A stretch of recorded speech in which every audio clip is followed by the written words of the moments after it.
Donner une nouvelle ligne conductrice pour améliorer les rendements dans les grandes écoles publiques et universités de Côte d'Ivoire. Les grandes écoles et universités seront désormais liées à l'État par un contrat de performance. Un contrat qui devra définir les modalités d'accompagnement de l'État dans la formation et la dotation en matériel didactique de tous les acteurs du monde universitaire. Les ressources financières mises à la disposition des universités et grandes écoles, voire des instituts de recherche, ne sont pas à la mesure des objectifs, voire des défis qui sont à relever. Et donc, du coup, l'idée du contrat de performance qui vient un peu parachever la suite d'un processus qui a été engagé depuis déjà quelques années, c'est de faire en sorte qu'on puisse mobiliser des fonds pour mettre à la disposition des universités et des grandes écoles. Cette rencontre qui s'est tenue à Korogo marque la dernière étape des différentes consultations pour la conception et la mise en œuvre du contrat de performance. L'initiative vise à donner un nouveau visage à l'enseignement supérieur en Côte d'Ivoire.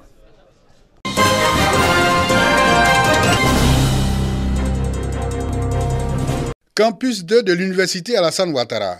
Mobilisation des étudiants pour réfléchir sur leur autonomisation et leur leadership.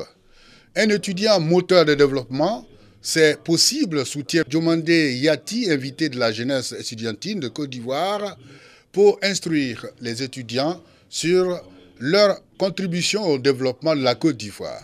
Pour le conférencier, il faut développer le leadership des jeunes à travers des activités génératrices de revenus. Il faudrait donc que ceux qui sont dans cette filière prennent conscience de leur rôle parce qu'ils sont des acteurs du développement de la Côte d'Ivoire. Ils ont leur place. Cartographie et SIG outils de développement durable. Thème de cette conférence. L'initiatrice, la jeunesse estudiantine de Côte d'Ivoire. Elle veut ainsi amener les étudiants à faire un sursaut sur leur épanouissement, mais aussi et surtout sensibiliser les jeunes à se former pour être compétitifs sur le marché de l'emploi. Le monde de l'emploi est devenu très étroit. Donc en ce sens, en tant qu'étudiant, la crème de la société, il va falloir prendre les mesures afin de pouvoir avoir des formations additives. Les étudiants ont été invités à créer des projets pour bénéficier du financement pour leurs activités afin de résorber le problème du chômage en Côte d'Ivoire.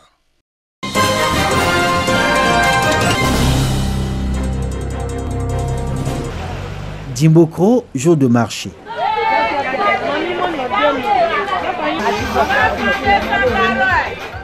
Les femmes du secteur des vivriers sont présentes. Elles sont arrivées des localités de Bokanda, Tiemiloko et Mbato. Les plus en vue sont celles venues des zones de production de la région du Moronou, notamment des villages non loin de Dimbokro, dont Ngoïnou. On fait nos associations, on paye les bananes, les ignames, manioc, on envoie ça à Dimbokro. Quand on envoie, on ne paye pas. C'est pour prendre crédit. Si j'ai mon igname, je vends. Si j'ai mes bananes, je coupe, je donne ça aux femmes qui payent des produits. Je les donne. Ce que je suis en train de faire là, ça me permet de vivre avec mes enfants. Ngoïnou, village de la sous-préfecture de Mbato dans la région du Moronou, mais plus proche de Dimbokro, distant de 40 km. La localité est célèbre pour la fertilité et la générosité de son sol, où tout pousse à merveille, depuis le cacao, l'EVA jusqu'aux produits vivriers. Une population laborieuse qui, en cette période de pluie, privilégie l'activité agricole.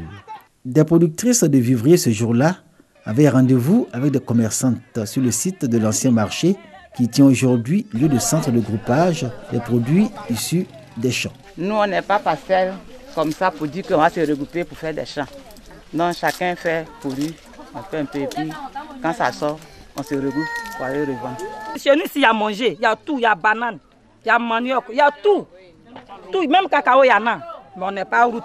À chaque veille de jour de marché à Dimbokro, la même atmosphère de marchandage, la même ambiance au centre de groupage des produits vivriers de Ngoïnou. Productrices ou commerçantes revendeuses, chacune compte tirer le meilleur profit.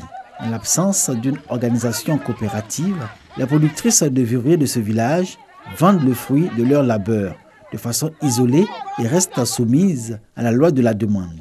Loi dictée par les commerçantes revendeuses qui justifie à l'envi la cherté sur le marché des produits vivriers. La banane, on nous donne ici à 4 à 1000 francs. Nous aussi, on vend ça là-bas à 4 à 2000. Maintenant, voici qu'on prend pour aller là. C'est 55 000 francs de transport. Il n'y a pas de route, on n'a pas de voiture ni rien. Donc on est obligé d'aller comme ça. On prend des bagages, on envoie comme ça, on ne gagne rien. Ici là-bas, souvent on prend 60 000. C'est cher, oui, mais ça dépend de l'état de la route. Si la route est bonne là, il n'y a pas de problème. Tu quittes ça, trop, 30 minutes, 40 minutes, tu es arrivé. Maintenant, si la route n'est pas bonne, tu es obligé de faire plus d'une heure de temps. Donc ça a juste une consommation de carburant. Ngoyinou, un village où l'accès est extrêmement difficile. Les véhicules de transport en commun ou camions pour sortir des champs les produits agricoles n'y entrent ni n'en sortent de gaieté de cœur. Le mauvais état des routes à partir de Dimokro ou Mbato, dont dépend administrativement Ngoyinou, est rendu encore plus difficile à cause des fortes pluies, fait de cette localité un village enclavé. Un préjudice pour les populations de cette localité, considéré comme le grenier de Mbato et principal fournisseur des marchés de Dimokro en produits vivriers. La route même n'est même pas bonne du tout. Mais on est obligé de partir comme ça. En tout cas, on souffre. C'est pas bon. Tu quittes Agna pour aller à Ngoyinou, de Ngoyinou pour venir à Sokoro. Moi-même, un samedi, je suis foncé là-bas, vraiment, j'ai souffert vraiment là. Et actuellement, tant de plus là, vraiment, c'est pas facile. Pour accéder à ce village, c'est tout un périple, c'est un parcours de combattant. C'est une interpellation pour nous. Nous avons l'obligation d'œuvrer pour au moins se soulager nos parents. Les femmes exerçant dans le secteur des vivriers à Ngoyinou paient un lourd tribut au mauvais état des routes d'accès au village. Tout le monde à Ngoyinou pense que cette situation est un frein au développement du village. Aujourd'hui, la mutuelle de la localité veut transformer cette réalité en défi. Défi pour lequel les jeunes, les femmes et les cadres sont appelés à l'union, à l'entente et à la solidarité.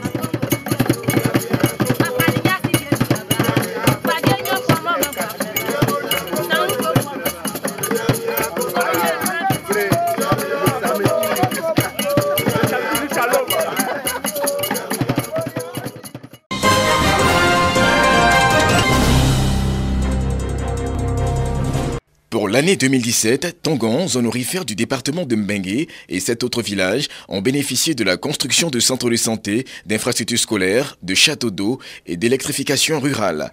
Des projets financés par la société aurifère exerçant dans le département de Mbengue. Coût de réalisation, plus de 200 millions de francs CFA. Population tenue donc à célébrer le développement en présence des responsables de la structure. À travers les interventions des autorités administratives et politiques du département, les populations ont exprimé leur gratitude aux responsables de la société aurifère. Pour l'occasion, le président, directeur général de la structure, Marc Bristowa, a invité les différents chefs de village à identifier de nouveaux projets pour l'année en cours. Marc Bristowa a réitéré sa foi en la Côte d'Ivoire qui offre d'encourageantes perspectives pour son industrie minière. La journée du développement à Tongon s'est achevée par une activité sportive afin de renforcer la cohésion entre le personnel de la mine et les populations.